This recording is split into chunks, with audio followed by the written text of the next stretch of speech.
Hello everyone, welcome back to my channel, and those who are new on this channel, please do not forget to subscribe our amazing channel. And today I'm going to start brand new chapter, that is amino acids, peptides and proteins. And in this chapter I'll cover four important topics. First one is the amino acids, second one is the peptides and proteins, third one is the working with proteins, and fourth one is the covalent structure of proteins. In amino acids, I'll cover 5 different subtopics. First one is the structure of amino acid. Second one is the stereoisomerism of amino acids.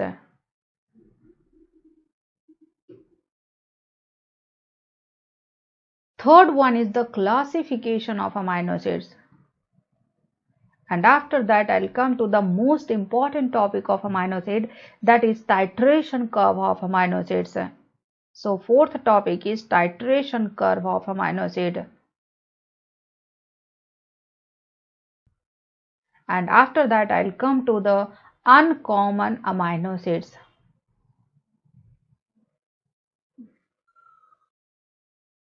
So after amino acids, I'll come to the peptide and proteins. And in this topic, I'll discuss how amino acids are linked to form peptides and proteins. And third one is the working with proteins. And in this topic, I'll discuss various methods for the purification of proteins. And finally, I'll come to the covalent structure of proteins.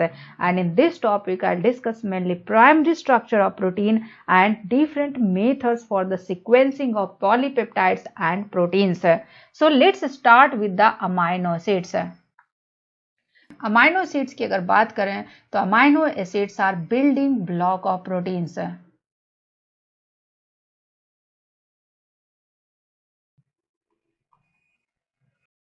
Amino acids क्या है? Amino acids are building block of proteins. Means proteins जो बने होते हैं वो amino acids से बने होते हैं. एंड प्रोटीन्स में टोटल 20 कॉमन अमाइनो एसिड्स होते हैं. अमाइनो एसिड्स के अगर स्ट्रक्चर की बात करें तो अमाइनो एसिड्स का स्ट्रक्चर काफ़ी इंटरेस्टिंग होता है, जिसे हम पॉइंट वाइज डिस्कस करेंगे. फर्स्ट पॉइंट की अगर बात करें, अमाइनो एसिड्स में एक कार्बन से 4 डिफरेंट सब्स्टिट्यूएंट्स अटैच होते हैं. First one is the carboxyl group, second one is the hydrogen atom, third one is the amino group and fourth one is the side chain.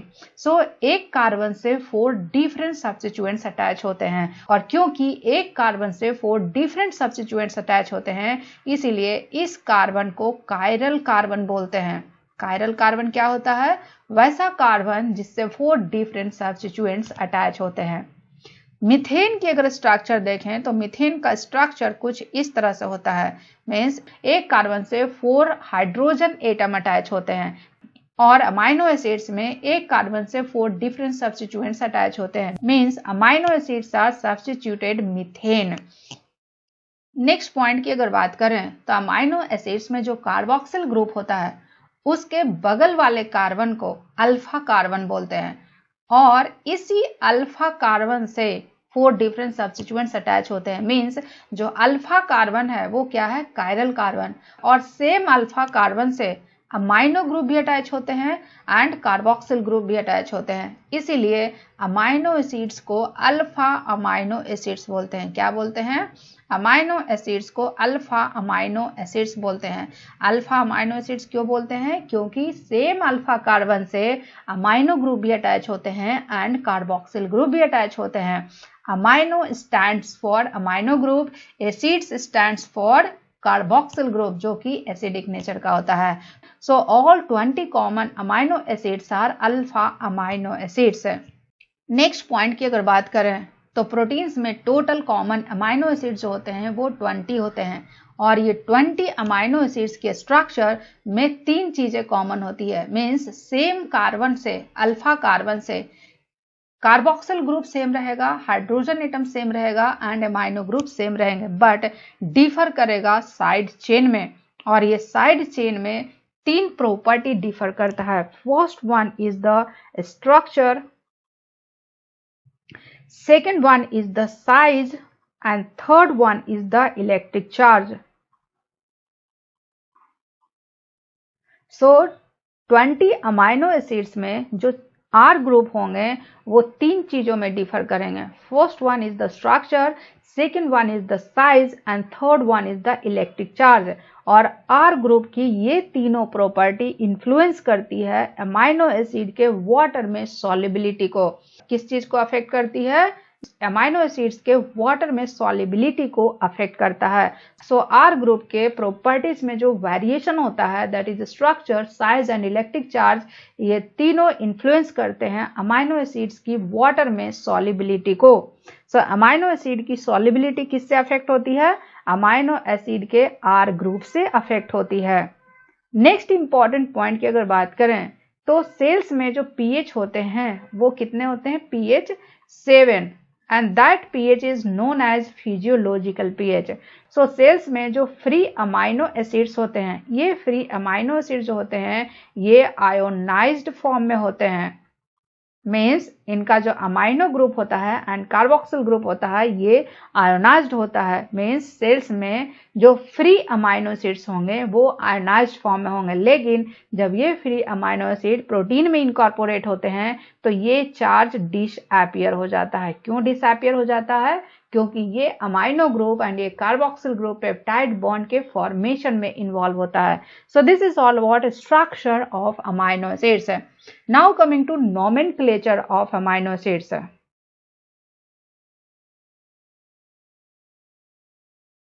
Amino acids की अगर nomenclature की बात करें तो nomenclature के लिए 2 सिस्टम है। First one is the 3 letter abbreviation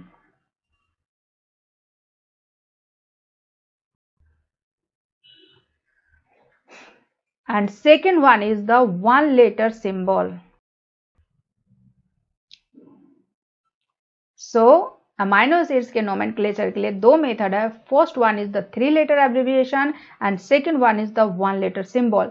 3 letter abbreviation की अगर बात करें तो ये काफी सिंपल होता है। 3 लेटर एब्रिविएशन में क्या करते हैं? बेसिकली 3 लेटर एब्रिविएशन में जो अमाइनो एसिड का फर्स्ट 3 लेटर है इनको यूज करते हैं 3 लेटर एब्रिविएशन में। फॉर एग्जांपल अगर ग्लाइसिन की बात करें तो ग्लाइसिन के लिए GLY यूज करते हैं, अलानिन के लिए ALA यूज करते हैं, प्रोलीन के लिए PRO यूज करते हैं and so on. Now coming to 1 letter symbol. 1 letter symbol को डिवाइस किया था मार्गरेट ओकले डे ऑफ ने।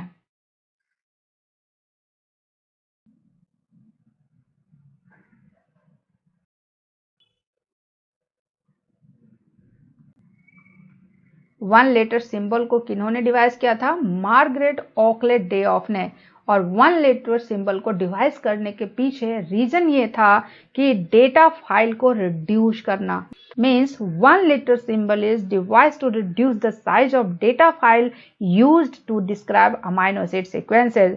सो जब अमाइनो एसिड सीक्वेंसेस को डिस्क्राइब करते हैं तो उसके डेटा फाइल को रिड्यूस करने के लिए 1 लेटर सिंबल को डिवाइस किया गया था और 1 लेटर सिंबल को डिवाइस किया था मार्गरेट ओकले डे ऑफ ने। अब सवाल यहाँ पे यह है कि 1 लेटर सिंबल को किस तरह से स्पेसिफाई करते हैं। सो डिफरेंट अमाइनो एसिड्स के लिए जो 1 लेटर सिंबल है वो उनका बेसिस डिफरेंट है। First one is the 6 amino acids ऐसे हैं जिनका 6 अमाइनो एसिड्स ऐसे हैं जिनका फर्स्ट लेटर जो होता है वो यूनिक होता है। क्या होता है? 6 अमाइनो एसिड्स ऐसे हैं जिनका फर्स्ट लेटर यूनिक होता है और वो कौन से हैं? वो है cysteine, second one is histidine, third one is isoleucine, fourth one is methionine, fifth one is serine and sixth one is valine. And cysteine का जो 1 लेटर सिंबल है दैट इज C, हिस्टिडीन का 1 लेटर सिंबल H, आइसोल्यूसिन का 1 letter symbol I, methionine का 1 letter symbol M, serine का 1 letter symbol S, valine का 1 letter symbol V। और इनको याद करने का कोड है CHIMSV। CHIMSB, C for cysteine, H for histidine, I for isoleucine, M for methionine, S for serine and V for valine. So 6 amino acids वैसे हैं जिनका फर्स्ट लेटर यूनिक है, इसलिए उनका फर्स्ट लेटर ही 1 लेटर सिंबल के लिए use करते हैं। सेकेंड इंपॉर्टेंट पॉइंट की अगर बात करें तो 5 अमाइनो एसिड्स ऐसे हैं जिनका फर्स्ट लेटर यूनिक नहीं है, बट ये मोस्ट कॉमनली प्रेजेंट होते हैं प्रोटीन में। क्या चीज? ये मोस्ट कॉमनली प्रेजेंट होते हैं प्रोटीन में। So these 5 amino acids are most commonly present in protein. और वो 5 अमाइनो एसिड्स कौन कौन है? First one is alanine, second one is glycine, third one is leucine, fourth one is proline and fifth one is threonine. So ये 5 amino acids ऐसे amino acids हैं जिनका first name unique नहीं है, but these amino acids are most commonly present in protein. Alanine के लिए ए use करते हैं, ग्लाइसिन के लिए जी यूज करते हैं, ल्यूसिन के लिए एल यूज करते हैं, प्रोलीन के लिए पी यूज करते हैं एंड थ्रियोनिन के लिए टी यूज करते हैं। एंड इनको याद करने का तरीका है AGLPT। सो ये 5 अमाइनो एसिड्स ऐसे हैं जो कि मोस्ट कॉमनली प्रेजेंट होते हैं प्रोटीन में। तो टोटल अमाइनो एसिड्स अभी कितने हुए? 6 ये प्लस 5 ये, 6 + 5 11 एंड टोटल अमाइनो एसिड्स 20 हैं। तो बचे अभी कितने? 9 amino acids. So out of 9 amino acids जो 4 अमाइनो एसिड हैं, इनका जो फर्स्ट लेटर सिंबल है वो फोनेटिकली सजेस्टेड है। क्या है? It is phonetically suggested. और ये 4 अमाइनो एसिड्स कौन है? ये हैं arginine, first one is the arginine, second one is phenyl alanine, third one is tyrosine and fourth one is tryptophan. अब फेनोटिकली सजेस्टेड का मतलब क्या हुआ? Arginine is the this like. Phenyl alanine की बात करें तो इस टाइप से करते हैं। Tyrosine is like this and tryptophan is like this, tryptophan. So arginine के लिए R यूज करते हैं, फिनाइल अलानिन के लिए F यूज करते हैं, टायरोसिन के लिए बाई यूज करते हैं एंड ट्रिप्टोफान के लिए W यूज करते हैं। सो अर्जिनिन के लिए R यूज करते हैं, फिनाइल अलानिन के लिए F यूज करते हैं, टायरोसिन के लिए बाई यूज करते हैं एंड ट्रिप्टोफान के लिए W यूज करते हैं। सो 4 अमाइनो एसिड्स ऐसे हैं जिनका 1 लेटर सिंबल फोनेटिकली सजेस्टेड होता है। So now the total amino acids is 11 + 4 is 15। अब कितने बचे? 5 अमाइनो एसिड्स हैं। And out of 5 amino acids जो 4 अमाइनो एसिड्स हैं उनका जो 1 लेटर सिंबल है वो असाइन कैसे करते हैं? उनके नाम में ही वो लेटर प्रेजेंट होता है या फिर उनके नाम के द्वारा सजेस्टेड होता है। और वो 4 अमाइनो एसिड्स कौन है? Aspartic acid, second one is the asparagine, third one is the glutamic acid, third one is the glutamic acid and fourth one is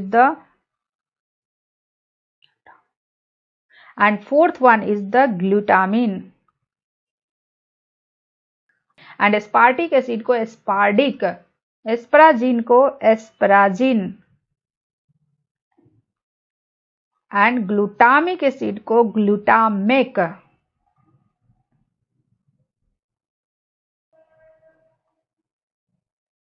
and glutamine को क्यूटामिन।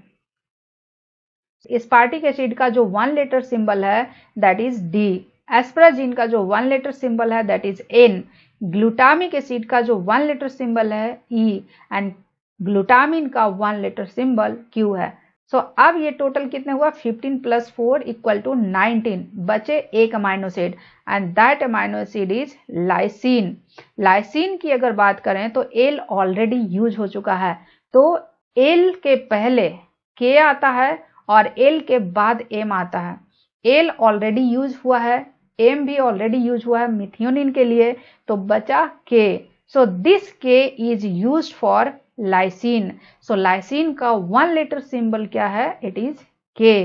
सो this is all about nomenclature of amino acids. Now coming to conventions used to identify the carbons in the amino acids। और amino acids में carbon को identify करने का 2 convention है। First one is the Greek lettering convention, second one is the numbering convention. So Greek lettering convention क्या है and numbering convention क्या है? ग्रीक लेटरिंग कन्वेंशन में क्या करते हैं, जो कार्बोक्सिल ग्रुप है उस कार्बन के बगल वाला जो कार्बन है उसको अल्फा कार्बन से रिप्रेजेंट करते हैं। किस कार्बन से रिप्रेजेंट करते हैं? अल्फा कार्बन से रिप्रेजेंट करते हैं। एंड द रिमेनिंग कार्बन को beta, gamma, delta, epsilon and so on से रिप्रेजेंट करते हैं। मींस इनमें ग्रीक अल्फाबेट को यूज करते हैं। Now coming to numbering system. Numbering system में क्या करते हैं, जो कार्बोक्सिल ग्रुप है उसके कार्बन को 1 नंबर असाइन करते हैं and then the remaining carbon is 2, 3, 4, 5, 6 and so on. So this is the Greek lettering system and numbering system. But यहाँ पे ट्विस्ट ये है कि कुछ अमाइनो एसिड्स ऐसे होते हैं जिनका साइड चेन जो होता है वो ब्रांच्ड होता है, और जब साइड चेन ब्रांच्ड हो तो उसमें ग्रीक लेटरिंग भी यूज करते हैं एंड नंबरिंग सिस्टम भी यूज करते हैं। फॉर एग्जाम्पल अगर ल्यूशीन की बात करें तो ल्यूशीन में जो ब्रांच कार्बन है उसको डेल्टा 1 एंड डेल्टा 2 असाइन करते हैं। Now coming to stereo isomerism in alpha amino acids. Amino acids के अगर स्ट्रक्चर देखें तो this is the alpha carbon, और इसी अल्फा कार्बन से 4 डिफरेंट सब्स्टिट्यूएंट्स अटैच होते हैं। First one is the carboxyl group, second one is the amino group, third one is the R group and fourth one is the hydrogen atom. So क्योंकि एक ही carbon से 4 different substituents attach हैं, then this carbon is chiral carbon. ये क्या है? ये chiral carbon है। बट यहाँ पे एक्सेप्शन है ग्लाइसिन। ग्लाइसिन पे जो ये आर ग्रुप होता है it is another hydrogen atom. So क्योंकि इस कार्बन पे 4 डिफरेंट सब्स्टिट्यूएंट्स अटैच हैं तो इसका जो शेप होता है दैट इज टेट्राहेड्रल अरेंजमेंट। ये क्या होता है? ये टेट्राहेड्रल अरेंजमेंट होता है, क्योंकि इनका इस कार्बन का जो हाइब्रिडाइजेशन होगा sp3 हाइब्रिडाइजेशन होगा, एंड इसलिए इनका जो शेप होता है टेट्राहेड्रल अरेंजमेंट होता है। और टेट्राहेड्रल अरेंजमेंट की वजह से जो इस कार्बन पे 4 डिफरेंट सब्स्टिट्यूएंट्स हैं वो 4 different substituents 2 unique spatial arrangement को ऑक्यूपाई करता है, और इसीलिए इस अमाइनो एसिड्स का 2 पॉसिबल स्टीरियो आइसोमर्स होते हैं। क्या होते हैं? It has 2 possible amino acids have 2 possible stereoisomers। So amino acids में 2 पॉसिबल स्टेरियोआइसोमर्स होते हैं। क्यों होते हैं? क्योंकि टेट्राहेड्रल अरेंजमेंट होता है, और टेट्राहेड्रल अरेंजमेंट की वजह से इस कार्बन पे जो 4 डिफरेंट सब्स्टिट्यूएंट्स ग्रुप है उनका 2 यूनिक स्पेशियल अरेंजमेंट होता है। एंड ये जो 2 पॉसिबल स्टेरियो आइसोमर्स हैं they are non superposable mirror images of each other.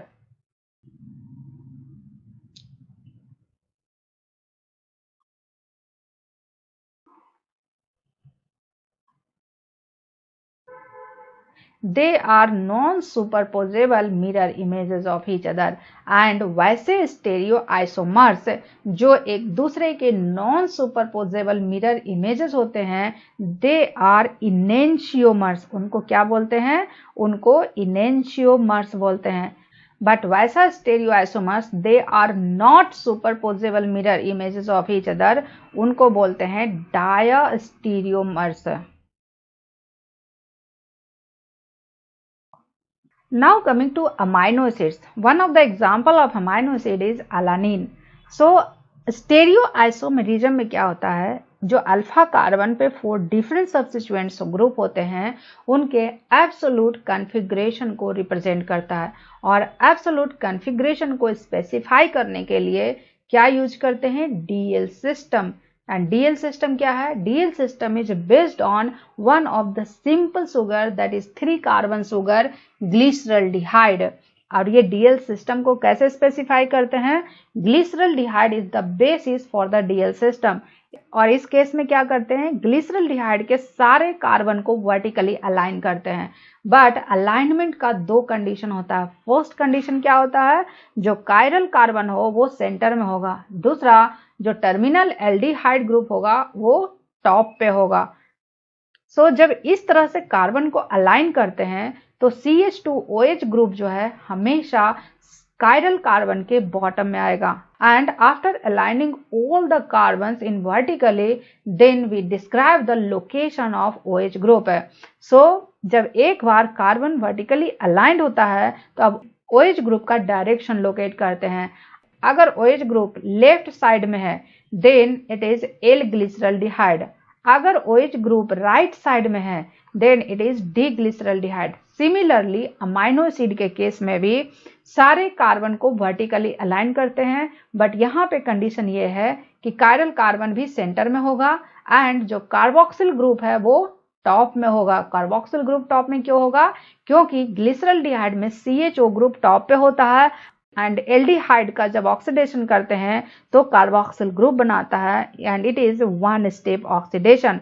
So carboxyl group हमेशा टॉप पे रखेंगे, कायरल कार्बन हमेशा सेंटर में रखेंगे और इस तरह का जब अरेंजमेंट करते हैं तो जो साइड चेन होता है वो हमेशा कायरल कार्बन के बॉटम में आता है।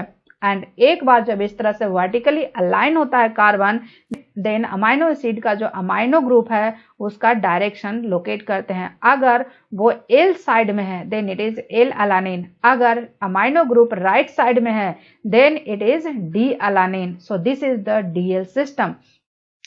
अब पॉइंट यहाँ पे ये है कि जो नेचुरली बायोलॉजिकल मॉलिक्यूल होते हैं, क्या नेचुरली बायोलॉजिकल मॉलिक्यूल जो होते हैं वो सिर्फ और सिर्फ एक ही स्टेरियो आइसोमर्स में होते हैं, या तो L होंगे या तो D होंगे।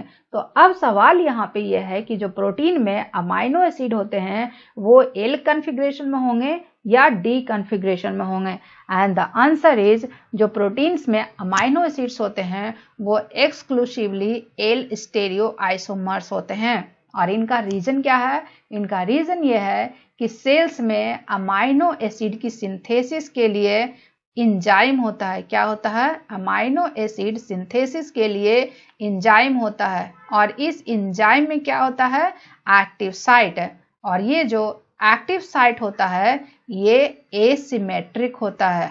क्या होता है, ये एसिमेट्रिक होता है। सो जो सेल्स में अमाइनो एसिड सिंथेसिस का एंजाइम होता है उसका एक्टिव साइट एसिमेट्रिक होता है और इसी वजह से अमाइनो एसिड की जो सिंथेसिस होती है वो एल स्टेरियो आइसोमर्स में होती है। इसीलिए लिविंग ऑर्गेनिजम्स में जो प्रोटीन्स होते हैं उनका अमाइनो एसिड हमेशा एल स्टेरियो आइसोमर्स में होता है। बट यहाँ पे कुछ एक्सेप्शन है, और एक्सेप्शन क्या है कि बैक्टीरियल सेल वॉल का जो पेप्टाइड होता है, bacterial cell wall peptide, bacterial cell wall peptide में जो अमाइनो एसिड होते हैं वो डी स्टेरियो आइसोमर्स होते हैं। इनके अलावा कुछ पेप्टाइड एंटीबायोटिक्स होते हैं। क्या होते हैं, इसके अलावा कुछ पेप्टाइड एंटीबायोटिक्स होते हैं जिसमें डी स्टेरियो आइसोमर्स होता है। So these two are example where amino acids are present in D stereo isomers.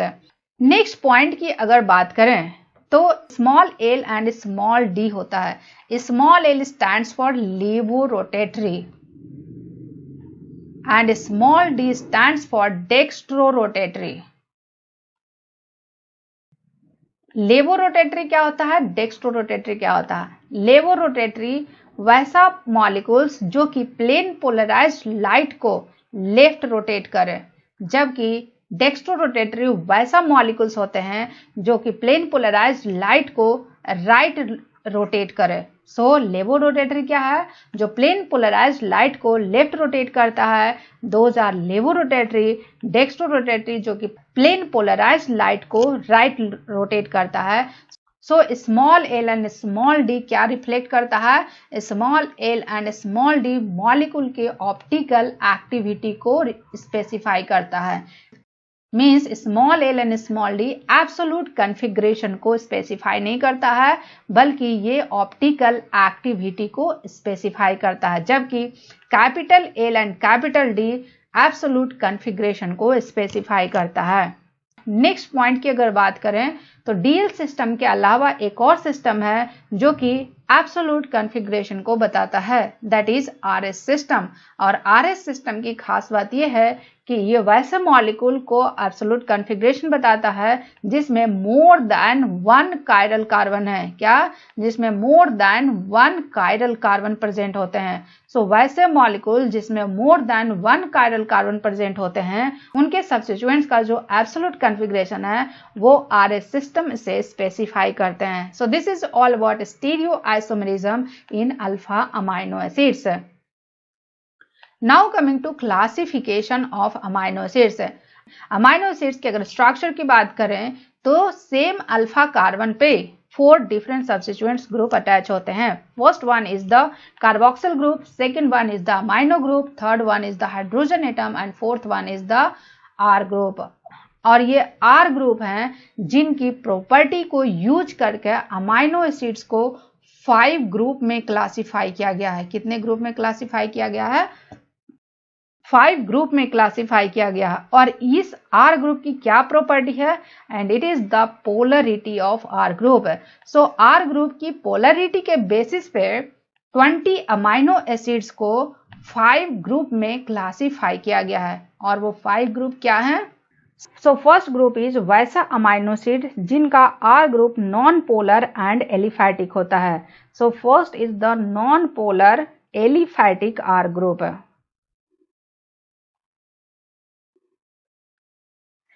Second one is the वैसा अमाइनो एसिड जिनका आर ग्रुप एरोमेटिक होता है। So second one is the aromatic R group. And third one is the वैसा amino acid जिनका R group polar तो होता है but uncharged होता है। So third one is the polar uncharged R group. And fourth one is the वैसा amino acid जिनका R group positively charge होता है, positively charged R group. Fourth one is the positively charged R group. और वैसा amino acid जिसमें positively charge R group होते हैं उनको बेसिक अमाइनो एसिड बोलते हैं। And fifth one is the वैसा अमाइनो एसिड जिनका आर ग्रुप निगेटिवली चार्ज होता है। So fifth one is the negatively charged R group. वैसा अमाइनो एसिड जिनका आर ग्रुप निगेटिवली चार्ज होता है they are acidic amino acids. So in total 5 groups of amino acids. First one is the non-polar aliphatic R group, second one is the aromatic R group, third one is the polar uncharged R group, fourth one is the positively charged R group, and fifth one is the negatively charged R group. So coming to the first group, that is non-polar aliphatic R group. और वैसे amino acids जिनका R group non-polar aliphatic होता है they are hydrophobic। क्या है? They are hydrophobic. Means इस group में जो अमाइनो एसिड्स होते हैं उनके R group hydrophobic and non polar होता है। और इस ग्रुप में टोटल 7 अमाइनो एसिड्स आते हैं। और वो 7 अमाइनो एसिड्स क्या हैं? First one is glycine, second one is alanine, third one is proline, fourth one is valine, fifth one is leucine, sixth one is isoleucine, and seventh one is methionine. So ये 7 amino acids ऐसे हैं जिनका R group non polar and aliphatic होता है। Means इनका R group hydrophobic and non polar होता है। और इनको याद करने का कोड है gap William. So gap William ये 7 अमाइनो एसिड हैं। G for glycine, A for alanine, P for proline, V for valine, L for leucine, I for isoleucine and M for methionine. ये 7 अमाइनो एसिड्स ऐसे हैं जिनका R group non polar and hydrophobic होता है। Coming to glycine, glycine की अगर बात करें तो इनका आर ग्रुप हाइड्रोजन एटम है। Means this amino acid has simplest structure. So glycine is the simplest amino acid. दूसरी बात, ग्लाइसिन को नॉन पोलर अमाइनो एसिड्स में ग्रुप करते हैं। बट ये प्रोटीन में जब इनकॉर्पोरेट होते हैं तो ये हाइड्रोफोबिक इंटरेक्शन में इनका कोई कंट्रीब्यूशन नहीं होता है। Now coming to alanine, valine, leucine and isoleucine. Alanine, valine, leucine and isoleucine, और ये 4 अमाइनो एसिड्स ऐसे हैं जब ये प्रोटीन में होते हैं तो इनमें क्लस्टर करने की टेंडेंसी होती है, और जब ये क्लस्टर होते हैं तो प्रोटीन के स्ट्रक्चर को स्टेबिलाइज करते हैं बाय हाइड्रोफोबिक इंटरेक्शन। कौन सा interaction? Hydrophobic interaction. So alanine, valine, leucine and isoleucine ये 4 अमाइनो एसिड हैं जो कि जब प्रोटीन में इनकॉर्पोरेट होते हैं तो प्रोटीन को स्टेबिलिटी प्रोवाइड करते हैं by hydrophobic interaction. Now coming to proline. Proline की अगर बात करें तो आउट ऑफ 20 अमाइनो एसिड इनका स्ट्रक्चर काफी यूनिक होता है। प्रोलीन का स्ट्रक्चर काफी यूनिक होता है। यूनिक किस केस में होता है? क्योंकि इनका जो आर ग्रुप है वो साइक्लिक स्ट्रक्चर बनाता है, और किससे बनाता है? जो प्राइमरी अमाइनो ग्रुप होते हैं अल्फा कार्बन पे, और क्योंकि ये अल्फा कार्बन पे जो अमाइनो ग्रुप होते हैं उससे साइक्लिक स्ट्रक्चर बनाता है, so this amino group is not a primary, this is secondary amino group, और सेकेंडरी अमाइनो ग्रुप को इमीनो ग्रुप बोलते हैं। सो प्रोलीन में प्राइमरी अमाइनो ग्रुप नहीं होता है अल्फा कार्बन पे, प्रोलीन में सेकेंडरी अमाइनो ग्रुप होता है अल्फा कार्बन पे, जिसको इमाइनो ग्रुप बोलते हैं। सो प्रोलीन की खास बात यह है कि ये इनका आर ग्रुप साइक्लिक स्ट्रक्चर बनाता है जो कि रिजिड स्ट्रक्चर होता है, और पॉलीपेप्टाइड के जिस सेगमेंट में प्रोलीन होता है उस सेगमेंट की जो स्ट्रक्चरल फ्लेक्सिबिलिटी है वो रिड्यूस करता है। मीन्स प्रोलीन पॉलीपेप्टाइड के स्ट्रक्चरल फ्लेक्सिबिलिटी को रिड्यूस करता है। क्या करता है? स्ट्रक्चरल फ्लेक्सिबिलिटी को रिड्यूस करता है। और आउट ऑफ 20 अमाइनो एसिड्स ये प्रॉपर्टी सिर्फ और सिर्फ प्रोलीन में होता है। मीन्स प्रोटीन के स्ट्रक्चरल फ्लेक्सिबिलिटी को रिड्यूस कौन करता है? ये प्रोलीन करता है। Now coming to methionine. So 20 amino acids में 2 अमाइनो एसिड्स वैसे हैं जो कि सल्फर कंटेनिंग है। मीन्स 2 अमाइनो एसिड्स में सल्फर प्रेजेंट होते हैं। First one is methionine and second one is cysteine. तो मिथ्योनिन एंड सिस्टीन 2 ऐसे अमाइनो एसिड्स हैं जो कि सल्फर कंटेनिंग अमाइनो एसिड्स हैं, and methionine is grouped under non-polar aliphatic amino acids है। और क्योंकि मिथियोनिन में थियो ईथर ग्रुप होता है। क्या होता है? मिथियोनिन के साइड चेन में थियो ईथर ग्रुप होता है जो कि नॉन पोलर होता है। So this is all about non polar aliphatic R groups है। Now coming to amino acids containing aromatic R group. और aromatic R group 3 amino acids में होते हैं। First one is phenylalanine. Second one is tyrosine. Third one is tryptophan.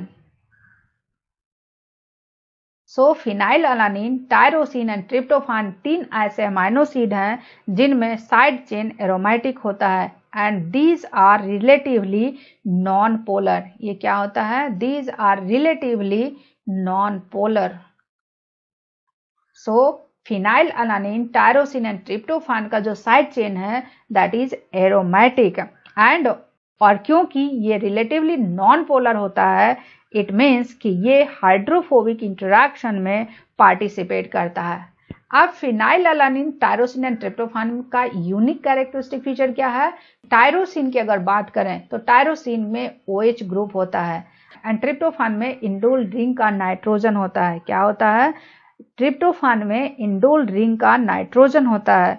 So tyrosine का जो hydroxyl group है and tryptophan के indole ring का जो नाइट्रोजन एटम है ये हाइड्रोजन बॉन्ड बनाता है। क्या बनाता है? हाइड्रोजन बॉन्ड बनाता है। एंड टायरोसिन का जो OH ग्रुप है कुछ एंजाइम्स में इंपॉर्टेंट फंक्शनल ग्रुप होते हैं। क्या होते हैं? इंपॉर्टेंट फंक्शनल ग्रुप होते हैं। दूसरी खास बात, अगर पोलरिटी की बात करें तो tyrosine and tryptophan are more polar than phenylalanine. क्यों? क्योंकि टायरोसिन में OH ग्रुप है एंड ट्रिप्टोफान में इंडोल रिंग का नाइट्रोजन एटम है। इस वजह से tyrosine and tryptophan more polar होते हैं फिनाइलअलानिन से। दूसरी खास बात, वैसा अमाइनो एसिड्स जिसमें एरोमेटिक साइड चेन होते हैं, वैसा अमाइनो एसिड जिसमें एरोमेटिक आर ग्रुप होते हैं, उनमें यूवी लाइट एब्जॉर्ब करने की कैपेबिलिटी होती है। क्यों होती है? क्योंकि इनमें बेंजीन रिंग होते हैं और बेंजीन रिंग में क्या होता है? अल्टरनेट डबल बॉन्ड होता है और इस अल्टरनेट डबल बॉन्ड की वजह से रिजोनेंस एग्जिस्ट करता है। क्या करता है? रिजोनेंस एग्जिस्ट करता है और इस रिजोनेंस की वजह से यूवी लाइट का एब्जॉर्प्शन होता है। सो यूवी लाइट के एब्जॉर्प्शन की अगर कंपैरिजन देखें तो ट्रिप्टोफान का सबसे ज्यादा यूवी ऑब्जॉर्प्शन होता है। क्या होता है? ट्रिप्टोफान का सबसे ज्यादा यूवी लाइट ऑब्जॉर्प्शन होता है, देन टायरोसिन का होता है एंड सबसे कम जो होता है फिनाइल अलानिन का होता है। This graph is tryptophan, this is for tyrosine और फिनाइल अलानिन कुछ यहाँ पे होता है। सो फिनाइल अलानिन का जो यूवी लाइट एब्जॉर्प्शन होता है वो सबसे कम होता है और सबसे ज्यादा ट्रिप्टोफान का होता है। दूसरी खास बात, ये जो यूवी लाइट का एब्जॉर्प्शन होता है ये 280 पे मैक्सिमम एब्जॉर्प्शन होता है। क्या होता है? 280 नैनोमीटर वेवलेंथ पे यूवी लाइट का मैक्सिमम एब्जॉर्प्शन होता है और इस प्रॉपर्टी को यूज करते हैं प्रोटीन के कैरेक्टराइजेशन में। So UV light absorption at 280 nanometer is used for the characterization of proteins. So this is all about aromatic amino acids. Now coming to polar charged R group, वैसा amino acid जिसमें polar but uncharged R groups present होते हैं और इस तरह के जो group होते हैं वो रिलेटिवली हाइड्रोफिलिक होते हैं। क्या होते हैं? ये हाइड्रोफिलिक होते हैं और इसमें टोटल 5 अमाइनो एसिड्स आते हैं। First one is the serine, second one is threonine, third one is cysteine, fourth one is asparagine and fifth one is glutamine. So serine, threonine, cysteine, asparagine and glutamine. और इसको याद करने का तरीका है STCAG। STCAG, S for serine, T for threonine, C for cysteine, A for asparagine and G for glutamine. So ये 5 ऐसे amino acids हैं जिनका R ग्रुप पोलर एंड अनचार्ज होता है। सेरीन एंड थ्रियोनिन की जो पोलरिटी होती है ये OH ग्रुप की वजह से होती है। सेरीन एंड थ्रियोनिन पोलर क्यों होते हैं? क्योंकि इनके साइड चेन में OH ग्रुप प्रेजेंट है। सिस्टीन की अगर बात करें तो सिस्टीन में सल्फ हाइड्राइल ग्रुप प्रेजेंट होते हैं। क्या प्रेजेंट होते हैं? सल्फ हाइड्राइल ग्रुप प्रेजेंट होते हैं। सिस्टीन में क्या प्रेजेंट होते हैं? सल्फ हाइड्रिल ग्रुप प्रेजेंट होते हैं और ये जो सल्फ हाइड्रिल ग्रुप होता है it is a weak acid. ये क्या है? इट इज वीक एसिड और इसमें कैपेबिलिटी होती है कि ये हाइड्रोजन बॉन्ड बना सकता है ऑक्सीजन एंड नाइट्रोजन से। सो सिस्टीन की खास बात क्या है कि उसमें सल्फ हाइड्रिल ग्रुप होता है and this sulph hydryl group is weak acid and it forms hydrogen bond with oxygen and nitrogen. So this sulfhydryl group of cysteine is responsible for the polarity of cysteine. Now coming to asparagine and glutamine. Asparagine and glutamine की जो polarity है वो इनके amide group से आती है। किससे आती है? एस्पराजिन एंड ग्लूटामिन की पोलरिटी इनके अमाइड ग्रुप से आती है। दूसरी खास बात, एस्पराजिन एंड ग्लूटामिन जो होते हैं these are amide of other amino acids हैं। एस्पराजिन की अगर बात करें तो it is amide of aspartate. Asparagine क्या है? स्पार्टेट का अमाइड है। जबकि ग्लूटामिन की अगर बात करें तो it is amide of glutamate. क्या है? It is amide of glutamate. So asparagine and glutamine both are amide of other amino acids. Asparagine is amide of aspartate जबकि glutamine is amide of glutamate. Now coming to another important feature of cysteine. Cysteine की अगर बात करें तो cysteine में oxidation की property होती है और ऑक्सीडाइज होकर क्या करता है? 2 मॉलिक्यूल सिस्टीन लिंक्ड होता है covalently by disulphide link. So cysteine 2 form में एग्जिस्ट करता है, monomeric form and dimeric form. जो मोनोमेरिक फॉर्म होते हैं उनके नाम में ई होता है जबकि डाइमेरिक फॉर्म में ई नहीं होता है। So this is the difference to write how cysteine is in monomeric form and cysteine in dimeric form. अब ये जो डाइसल्फाइड लिंक है ये डाइसल्फाइड लिंक प्रोटीन के स्ट्रक्चर में इंपॉर्टेंट रोल प्ले करता है और ये disulphide link with in polypeptide different segment में बनता है और ये disulphide link with in polypeptide भी बनता है और बिटवीन पॉलीपेप्टाइड भी बनता है। So with in polypeptide different segment के बीच में बनता है। So this is the disulphide link. और बिटवीन पॉलीपेप्टाइड अगर बात करें तो दो पॉलीपेप्टाइड के बीच में डाइसल्फाइड लिंक बनता है और this disulphide link provides the structural stability of the polypeptide as well as protein. Now coming to amino acids having positively charged R group, और वैसे अमाइनो एसिड्स जिसमें पॉजिटिवली चार्ज R ग्रुप होते हैं उसको basic amino acid बोलते हैं। सो positively charge R group क्या है? सो वैसे अमाइनो एसिड जिनमें pH 7 पे जो नेट चार्ज होगा वो पॉजिटिव होगा। क्या होगा? वैसे अमाइनो एसिड्स जिनके pH 7 पे नेट चार्ज होता है वो पॉजिटिव होता है और वैसे अमाइनो एसिड 3 हैं। First one is lysine, second one is arginine and third one is histidine.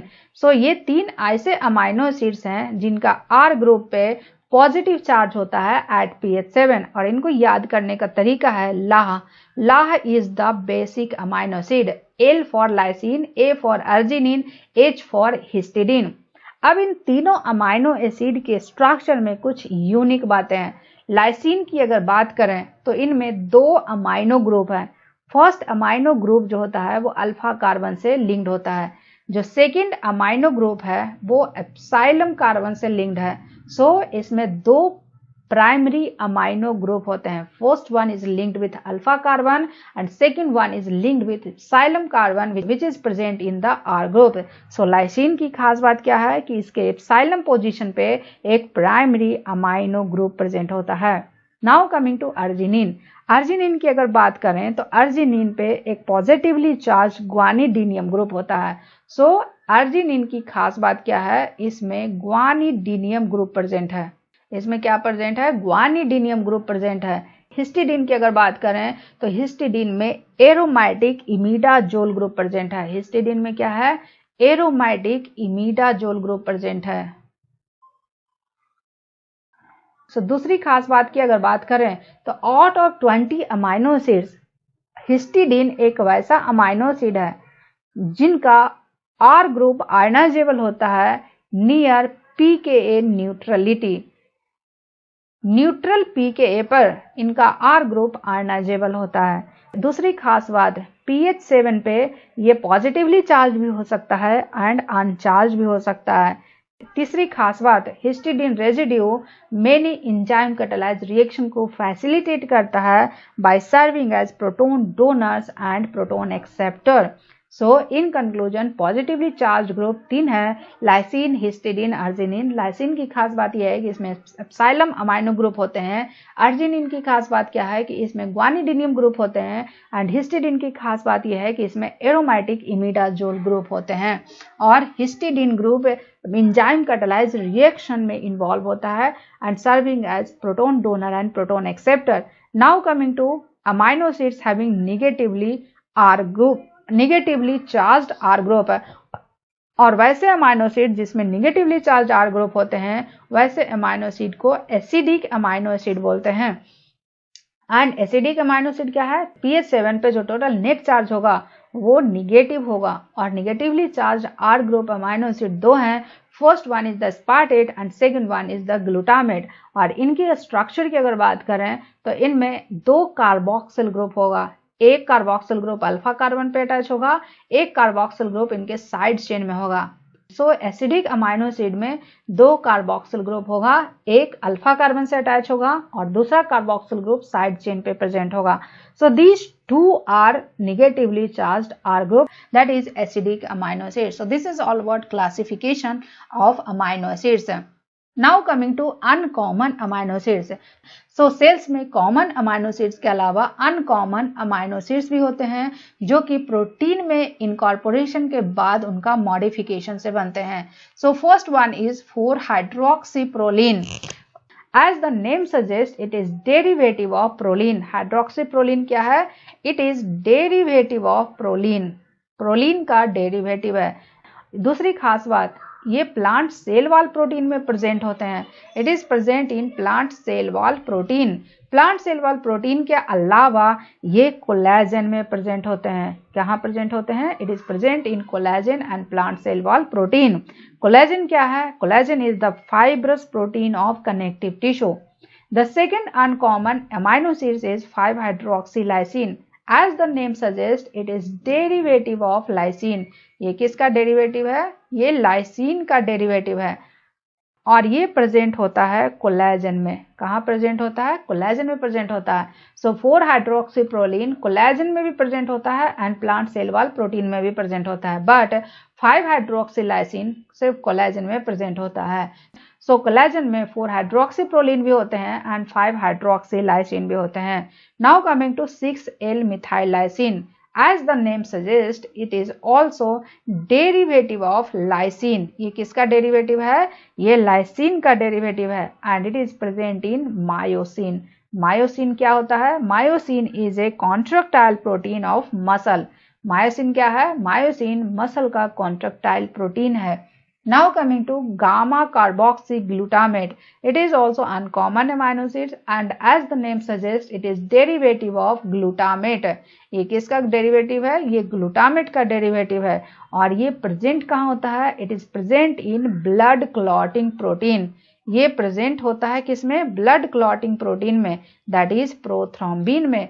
Prothrombin के अलावा ये दूसरे प्रोटीन्स में भी प्रेजेंट होते हैं जो कि कैल्शियम आयन बाइंड करता है जब part of their biological function. So this is about gamma carboxyglutamate. Now coming to desmosine. Desmosine is derivative of lysine और ये 4-लाइसिन रेजिड्यू का डेरिवेटिव है। डेस्मोसिन क्या है? 4-लाइसिन रेजिड्यू का डेरिवेटिव है। डेस्मोसिन किस में प्रेजेंट होते हैं? Desmosine is present in elastin और elastin is a fibrous protein. Now coming to selenocysteine and selenocysteine की दो खास बातें हैं। As the name suggests, it is derivative of cysteine, but it is not a derivative of cysteine, it is derivative of serine। सिलेनोसिस्टीन किसका derivative है? Serine का derivative है। दूसरी खास बात, as the name suggest, it contains selenium और इसमें सिलेनोसिस्टीन में सिलेनियम प्रेजेंट होते हैं रादर देन सल्फर।